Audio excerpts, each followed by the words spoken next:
আজকের টিউটোরিয়াল ভিডিওটা তাদের জন্য যারা সবে সবে ড্রাইভিং শেখা শুরু করেছেন। তো প্রথমে আমারও একটা সমস্যা হতো শেখার সময়। তো এটা আশা করি সবাইকে এই সমস্যাটার মুখোমুখি হতে হয়। যখন আমরা সবে সবে ড্রাইভিং শিখছি তখন আমাদের যেহেতু ক্লাচের উপর কন্ট্রোলটা থাকে না, সেই জন্য আমাদের কি হয়, গাড়িটা স্টার্ট দিয়ে যখন আমরা ফার্স্ট গিয়ার করে গাড়িটাকে রানিং করছি তখন গাড়িটা ক্লাচটা আমাদের হঠাৎ করে ছাড়া হয়ে যায় তাড়াতাড়ি। তো সেই জন্য গাড়িটা একটু এগিয়েই ধপ করে আবার বন্ধ হয়ে যায়। সেই সমস্যাটা যাতে না হয় সেই জন্য আজকের ভিডিওটা।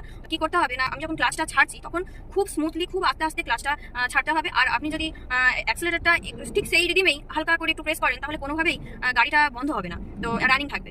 এটা করলে অবশ্যই আপনারা স্মুথলি গাড়িটা চালাতে পারবেন। গাড়িটা এখন স্টার্ট আছে, তো আপনাদেরকে প্রথমে যে ভুলটা হয় সেটা আগে দেখাবো, কিভাবে গাড়িটা ধপ করে বন্ধ হয়ে যায় সেটা দেখাবো। ফার্স্ট গিয়ার করলাম, এবারে কিভাবে বন্ধ হয়ে যায় আপনারা দেখুন। আমি গিয়ারটাকে একদম হুট করে ছেড়ে দিলাম, এই যে গাড়িটা বন্ধ হয়ে গেল। প্রথমে এই যে ক্লাচটা প্রেস করে ফার্স্ট গিয়ার করব, তারপর ডান দিকের ইন্ডিকেটরটা দিলাম, আস্তে করে একদম ক্লাচটা ছাড়বো আর একদিক থেকে অ্যাক্সিলারেটরটা দেবো, আর গাড়ি বন্ধ হবে না।